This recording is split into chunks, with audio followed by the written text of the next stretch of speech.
Ito ang GMA Regional TV News. Balita sa Visayas at Mindanao mula sa GMA Regional TV.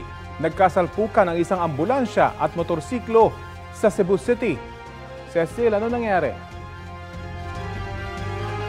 Rafi, nagkasalubong sa intersection ang dalawang sasakyan sa National Highway ng lungsod. Sa kuha ng CCTV, kitang nakabukas ang blinkers ng ambulansya.